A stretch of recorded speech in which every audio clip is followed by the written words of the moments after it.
Warahmatullahi wabarakatuh. Waalaikumsalam warahmatullahi wabarakatuh. Alhamdulillahirabbil alamin. Syukur pada Allah Subhanahu wa taala bahwa pagi ini kita masih diberikan nikmat iman sehat sehingga kita bisa bertemu lagi bersama Layismu Plupoh dalam acara Berkah Ramadan dengan segmen Parenting Islami bersama narasumber kita yaitu Ustadz Abdurrahman An-Najah. Beliau sebagai Kepala Sekolah SMP Al-Qolam Muhammadiyah Gemolong. Para pemirsa yang dirahmati Allah SWT, yang kedua kalinya salam dan sholawat mari kita sanjungkan pada uswah hasanah kita Nabi Allah Muhammad Sallallahu Alaihi Wasallam. Para pemirsa yang ada di rumah yang senantiasa dirahmati oleh Allah Subhanahu wa taala, pagi ini kita akan berbincang-bincang mengenai tentang bagaimana membangun sebuah keluarga yang idealis, keluarga yang sakinah, keluarga yang senantiasa bahagia dalam ridha Allah Subhanahu wa taala. Bagaimana membentuk anak-anak yang soleh dan solihah. Bagaimana membangun seorang leader, seorang kepala keluarga yang soleh. Bagaimana membangun seorang istri yang solihah. Sehingga di rumah itu akan bernuansa baiti jannati. Rumahku adalah surgaku. Ini adalah tujuan daripada talkshow kita hari ini dan di studio, dan kebetulan ini kita sedang talkshow berada di SMP Al-Qolam Muhammadiyah Gemolong. Ini adalah SMP yang unggulan di tahfidz maupun sainsnya. Maka dari itu kita sapa terlebih dahulu narasumber kita yang sudah ada di samping saya ini. Assalamualaikum Ustadz Aan. Waalaikumsalam warahmatullahi wabarakatuh. Terima kasih atas kerauhannya dan kesediaannya bergabung di acara Berkah Ramadan Layismu. Bagaimana kabarnya Ustadz Aan? Alhamdulillah khair, Ya, Mas Supri. ini di Gimana masa pandemik gimana ini? Di rumah saja atau bagaimana ini Ustadz? Ya, alhamdulillah di pandemi corona COVID-19 ini kita masih tetap berkarya. Tetap berkarya ya. Menginspirasi walaupun harus menggunakan media. Media. Ya, ini bagian dari gerakan Layismu Plupoh Ustadz. Kita walaupun biasanya kalau Ramadan sebelumnya itu kan kita banyak kegiatan yang sifatnya offline ya, sifatnya kopi darat. Ya, tapi karena kita sedang diuji oleh Allah berupa wabah, maka kita tetap harus berkarya, kita tetap harus ngaji, kita harus tetap menularkan virus-virus positif, kita harus terus menginspirasi, salah satunya dengan mengadakan kegiatan seperti ini. Mungkin sebelum ke materi Ustadz bisa dikasih tanggapan bagaimana gerakan Layismu Plupoh ini dalam mengisi Ramadan dengan kegiatan online ini. Sebentar Ustadz, silakan. Oh iya, terima kasih. Yang pertama saya mengucapkan jazakumullah khairal jaza. Terima kasih, semoga Allah memberikan balasan yang lebih baik dan lebih barokah, utamanya kepada Layismu Plupoh yang walaupun mungkin tempatnya di Kecamatan Plupoh ya. Iya. Namun cukup luar biasa, artinya punya ide-ide kreatif ketika kajian offline harus berhenti, kemudian langsung muncul dibawa ke online, ngalai istilah Jawanya ya, untuk mendatangi para asatidz, para ustadz yang kafaah di bidangnya masing-masing. Nah ini menurut saya cukup menginspirasi sekaligus nanti mengoptimasi dan juga bersinergi ya. Kalau hari ini kan bersinergi dengan kami di SMP Al-Qolam Muhammadiyah Gemolong, mungkin nanti bisa mensinergikan beberapa amal usaha, jadi kita bisa sama-sama maju bersama begitu Pak Supri ya. Insya Allah. Artinya kegiatan atau ide kami dari Layismu Plupoh ini perlu dikembangkan ya Ustadz ya. Iya betul sekali. Nah, jadi, karena masukan dari teman-teman itu membuat kami semangat untuk membuat konten, artinya membuat semakin untuk berkarya, mengembangkan, istilahnya ya memperbaiki dari yang kurang. Kalau nggak ada tanggapan positif, tentunya kita juga akan berjalan begitu, Iya, betul Ustadz. sekali. Nggih. Iya. Kalau perlu tidak harus bulan purnama atau matahari, Oh tetapi gitu mungkin ya. bintang-bintang kecil. Artinya tidak harus ustadz-ustadz yang sudah punya kaliber atau Oh sudah iya, viral, tapi bisa jadi mutiara-mutiara itu yang terpendam ini perlu dibangkitkan. dibangkitkan.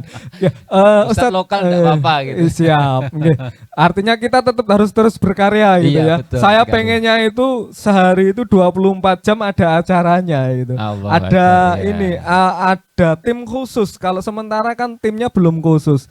Ya ini kebetulan saya juga punya visual. Ini lockdown, nggak ada apa-apa. Ini saya manfaatkan Oh iya, betul. SDM-nya gitu ya, dan alatnya tentunya. Iya, semoga barokah itu. Amin, amin, amin. Nah, Ustadz, kita masuk ke materi bincang-bincang kita pagi ini. Apa namanya? Ini sebenarnya untuk membangun keluarga yang sakinah kan. Tema kita kan tentang parenting ya. Bagaimana kita menjadikan anak itu soleh, menjadikan anak itu solihah. Nah, sebenarnya kesempatan juga ini, Tat. Pada saat wabah pandemi ini kan kita harus stay at home. Betul. Berarti kita di rumah terus. Iya. Ini kesempatan kita untuk semakin intens bersama anak-anak kita, bersama keluarga, istri kita, iya. bersama keluarga di situ.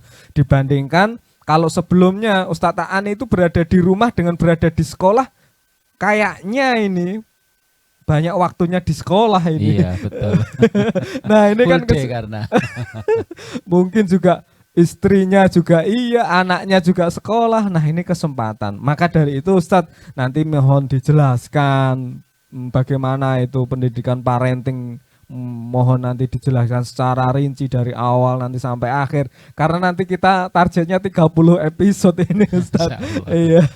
Iya. Monggo untuk sesi pertama nanti Ustadz menyampaikan materi, berikutnya nanti sesi kedua kita interaktif atau tanya jawab problematika keluarga yang selama ini kita hadapi atau kita temui di dinamika keluarga Indonesia, khususnya di Plupuh, Gemolong, Sragen dan sekitarnya. Untuk itu silahkan disampaikan 10-15 menit penyampaian parenting dari awal.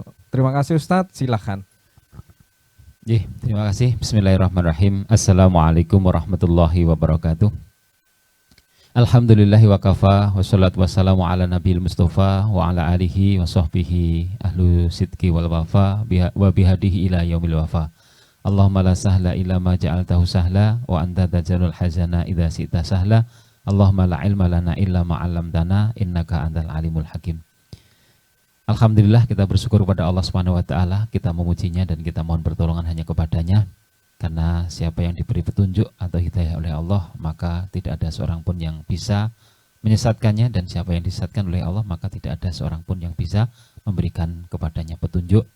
Maka sebaik-baik doa adalah doa untuk mohon petunjuk. Allahumma inni as'alukal huda wa tuqa wal afafa wal ghina. Selanjutnya salawat dan salam semoga senantiasa tercurah kepada qudwah kita Rasulullah Muhammad sallallahu alaihi wasallam. Para pemirsa yang semoga dirahmati oleh Allah Subhanahu wa taala, alhamdulillah kita bisa berjumpa sekalipun lewat udara. Semoga perjumpaan kita ini perjumpaan membawa keberkahan, perjumpaan membawa kebaikan baik di dunia maupun di akhirat. Selanjutnya terima kasih saya pada kesempatan kali ini diberikan kehormatan untuk berbagi bersama, sharing tentang bagaimana sih parenting atau pendidikan atau pengasuhan, baik pengasuhan terhadap anak maupun di keluarga. Yang jelas untuk parenting ini memang cakupannya sangat luas sekali Pak Supri. Jadi bisa dari sisi pengasuhan terhadap anak, kemudian bagaimana menjadikan anak-anak yang soleh dan solehah, dan akhirnya nanti pada saatnya anak itu siap menerima estafet kepemimpinan dari para pemimpin-pemimpin di masa depan untuk menuju Indonesia yang lebih berkemajuan. Atau juga anak yang soleh ini tidak akan pernah lahir kecuali dari bapak yang soleh dan ibu yang solihah tentunya. Artinya memang tidak serta-merta atau seperti membalikkan tangan semudah itu, tidak. Tentunya kesolehan itu harus diawali juga dari orang tuanya, baik bapak maupun ibunya. Terlebih dari itu, tentu untuk menjadikan seorang rojulun soleh atau seorang wanita yang solehah, mar'ah solehah, itu juga diawali dari pemuda dan pemudi yang soleh terlebih dahulu. Jadi ini memang cukup panjang sebenarnya. Kalau tadi Pak Supri mengatakan harus 30 episode, itu barangkali juga belum cukup ya. Belum cukup juga ya. Belum cukup sebenarnya. Diringkas yang penting-penting aja, yang poin-poin ya. Gitu. Iya, insya Allah ya, nanti semaksimal yang bisa kami lakukan. Nanti kita akan coba untuk kita mulai ya sebisanya ya, sekemaksimal yang bisa kita lakukan. Baik, kita langsung saja ya, karena silakan, Ustaz. Waktunya juga cukup pendek. Nanti di bulan Ramadan ini, semoga bulan atau hari-hari kita di bulan Ramadan ini nanti mendapatkan keberkahan dari Allah, dimudahkan, sekalipun mungkin harus stay at home, belajar di rumah juga, tinggal di rumah, bekerja di rumah, tetapi tetap mendapatkan keberkahan, baik ilmunya juga ziyadah atau ada tambahan. Baik, selanjutnya saya akan bahas yang pertama, bahwa ketika orang-orang musyrik dari kalangan penduduk kota Taif menolak seruan Nabi Muhammad SAW untuk mengajak mereka masuk Islam, kemudian mereka mencaci, memaki, bahkan melemparkan kotoran unta kepada Nabi Muhammad SAW, mungkin juga batu ya. Maka saat itu malaikat penjaga gunung, ya, ketika beliau dari Taif itu, kaki Rasulullah sampai berdarah, Abu Bakar juga berdarah, kemudian di luar kota, maka malaikat penjaga gunung itu mengatakan, meminta kepada Rasulullah Muhammad SAW, ya Muhammad, bagaimana seandainya akan aku timpakan gunung yang Allah meminta saya untuk nunggu ini, untuk saya timpakan kepada orang-orang Taif itu. Nah, apa jawaban Rasulullah? Kalau kita barangkali ada yang mencaci, memaki kita, menyakiti tidak hanya hati tapi juga fisik kita, kemudian ada orang yang bisa membalaskan sakit hati kita, sakit fisik kita, kira-kira kita gimana Pak Supri? Ya susah itu, Pak. Ya, wah, mungkin malah kita senang banget, ya udahlah, seperti itu ya. Mungkin bisa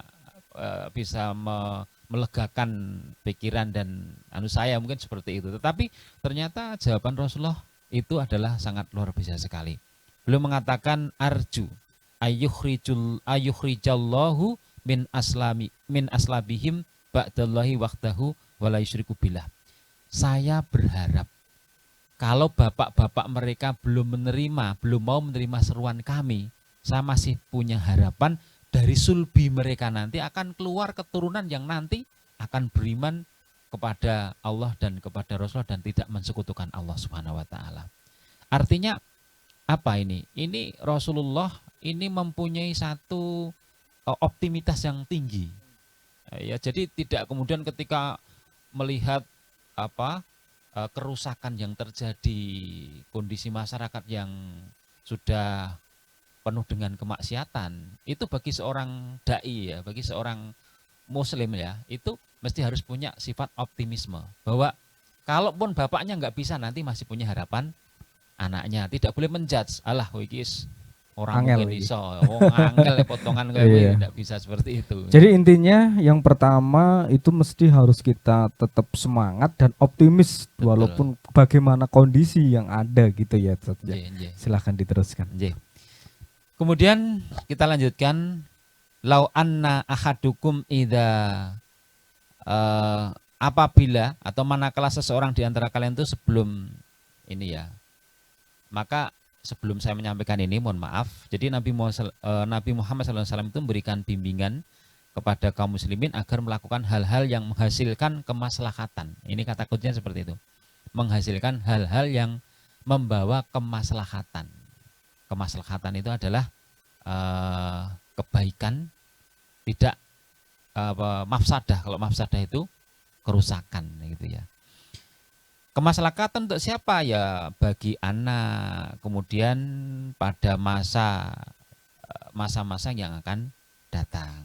Maka ini untuk menjadi seorang soleh tadi di awal saya katakan tidaklah serta merta. Maka Rasulullah SAW mengatakan, manakala seorang di antara kalian sebelum, maaf ya, ini agak sebelum mendatang istrinya, dalam arti jima itu ya, maka Rasulullah kemudian menyampaikan untuk berdoa. Nah, ini menjadi koreksi untuk kita semua. Jangan-jangan di antara kita yang sudah berkeluarga itu belum hafal doanya. Gitu. Apalagi sudah berdoa menghafal aja belum. Wah, itu masalah itu ya. Ya, itu Allahumma jaribna syaiton wa janibis syaiton ma razaqtana ya. Kita berlindung kepada Allah.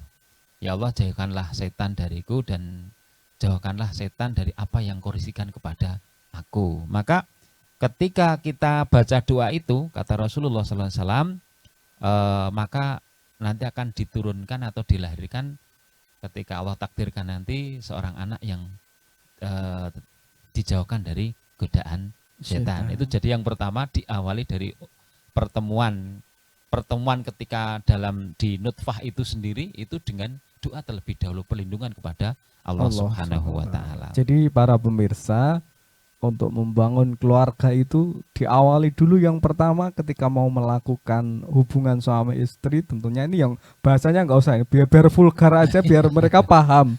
Artinya kalau kita pakai jima atau apa, mungkin banyak pemirsa juga yang belum paham, harus belajar udah. Maka pertama harus doa dulu. Nah, doa nanti kalau belum hafal silahkan nanti baca di tayangan di layar kaca Anda, nanti bisa ditampilkan. Dilanjutkan Ustaz. Jadi sekali lagi hadis ini terkandung anjuran yang mengarahkan dalam kepada kita bahwa sebaiknya permulaan yang kita lakukan itu adalah permulaan yang sifatnya robbani, bukan permulaan syaitoni. Ya, seperti itu. Apabila disebutkan dalam Allah Subhanahu wa Ta'ala dalam permulaan tadi penjenengan sebut dengan hubungan suami istri atau senggama atau ya bahasa kita ya bahasa Islamnya ya jima begitu ya. Ini berarti hubungan sebadan yang dilakukan oleh suami istri yang bersangkutan itu berlandaskan ketakwaan kepada Allah Subhanahu wa Ta'ala dan juga dengan seizin Allah Subhanahu wa Ta'ala. Dan nanti anak yang dilahirkan akan terpelihara dari gangguan setan. Sesungguhnya Allah Subhanahu wa Ta'ala telah memerintahkan kepada kita untuk memilih orang tua, orang-orang yang soleh, baik laki-laki dan juga perempuan yang solehah. Saat melakukan ya awal itu pernikahan, itu kan ada hadisnya kan tungkahul mar'atu li arba'in, dinikahi seorang wanita itu karena 4 hal. Yang pertama itu adalah li jamaliha, karena kecantikannya, wali maliha yang kedua karena hartanya, yang keempat wali nasabiha dan karena nasab atau keturunannya. Kalau istilah Jawa ya bobot bibit bebet. Tetapi sungguh sangat sempurna sekali ajaran kita Islam. Kemudian Rasulullah mengatakan, melanjutkan hadisnya, walidiniha, yang keempat itu dengan walidiniha. Kemudian Rasulullah memberikan underline atau garis bawah, fatbar bidzatid, maka pilihlah oleh kalian yang punya din, taribat yadaka, niscaya kalian akan berbahagia. Jadi ini poin yang kedua. Artinya tadi kita awali dengan jima itu lahir anak-anak yang soleh. Kemudian ketika kita sebagai orang tua misalnya, sebagai wali dari anak perempuan maupun anak laki-laki, ketika anak-anak kita sudah sampai pada umur dalam jenjang pernikahan, maka pilihan yang pertama adalah bagaimana memilihkan pasangan untuk anak-anak kita itu yang soleh dan juga yang solihah. Itu yang kedua Mas Bri. Yeah. Jelas selanjutnya para pemirsa yang semoga dirahmati oleh Allah Subhanahu wa Ta'ala.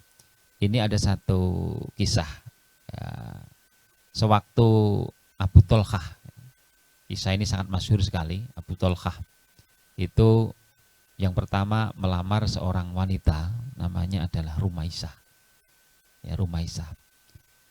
Abu Tolhah ini adalah seorang laki-laki yang kalau secara fisik gitu ya, itu ya good looking bahasanya kita sekarang seperti itu.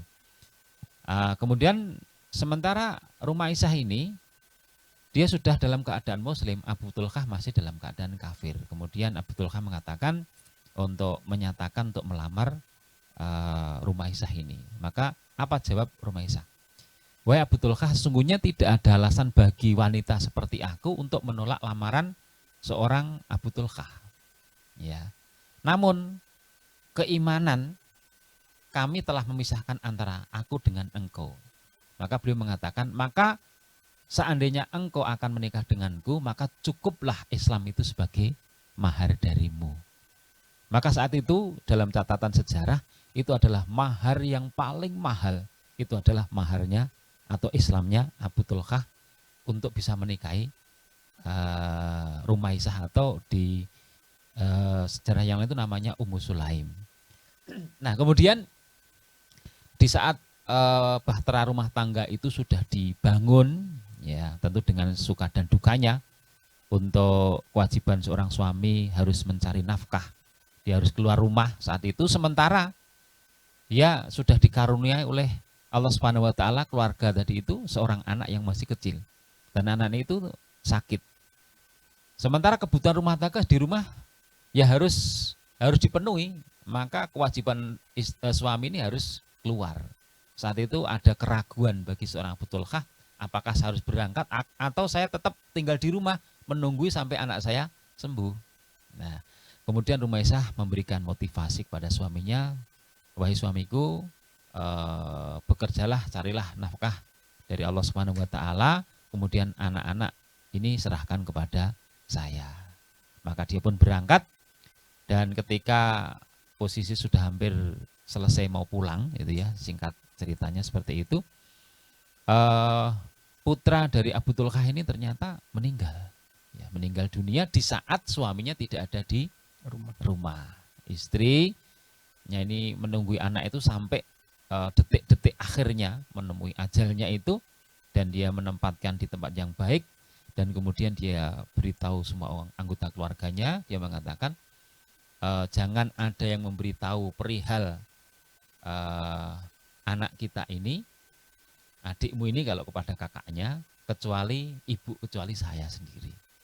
Maka alhamdulillah Abu Tolhah kemudian saat itu tidak lama kemudian sampailah di rumah dalam kondisi Rumaisah ini sudah berdandan, ya, sudah bersolek begitu, sehingga tentu yang ditanyakan pertama oleh Abu Tolhah siapa? Bagaimana keadaan anak kita? Jawabannya sangat luar biasa sekali. Rumaisah mengatakan anak kita lebih tenang dari yang kemarin, gitu ya, lebih tenang dari yang kemarin. Kemudian beliau masakan kesukaannya, kemudian dia hidangkan dengan senyum simpulnya, dan seterusnya. Akhirnya saat malam itu sempat, mohon maaf ya, melakukan hubungan suami istri, dan ketika sudah selesai menunaikan hajatnya itu, baru kemudian seorang wanita solehah yang sangat cerdas ini mengatakan dengan membuat satu analogi begini, wahai suamiku, bagaimana seandainya kita itu mempunyai minjam barang kepada seseorang, kemudian barang itu akan diminta oleh yang meminjamkan itu, kira-kira kita berikan apa enggak, gitu ya. Maka suaminya menjawab, ya harus diberikan dong. Lah kalau misalnya kita istilah Jawane ngaweli, janganlah, itu gimana? Ya enggak seperti itu, yang betul ya ya diberikan dengan ikhlas. Nah, baru kemudian beliau mengatakan, wahai suamiku, ketahuilah bahwa pinjaman Allah, amanah Allah kepada kita, anak kita itu sekarang sudah diminta oleh pemiliknya, yaitu Allah Subhanahu wa taala mendahului kita, maka ikhlaskanlah.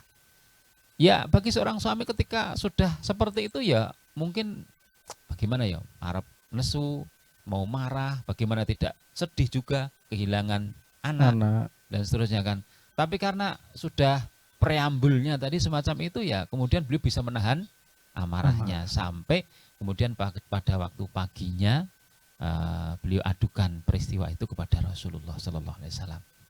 Jadi Rasulullah dia ceritakan, dia pergi dalam kondisi anaknya sakit, kemudian dia pulang, anaknya sudah meninggal, tetapi istrinya tidak memberitahu, justru malah sampai dia melakukan hubungan badan itu. Tapi apa komentar Rasulullah? Ternyata Rasulullah malah smile, tersenyum, dan kemudian mendoakan kepada keluarga ini dengan doa Barakallahu lailatukuma. Semoga Allah memberkahi malam-malammu, ya malam-malammu. Maka dari pernikahan itu kemudian Allah melahirkan anak-anak yang mereka itu hifdzul Quran, menjadi seorang mujahid dan seorang mujahidah. Masya Allah. Subhanallah. Itu berarti apa yang bisa diambil hikmah dari kisah beliau itu untuk yang ada hubungannya dengan parenting kita itu?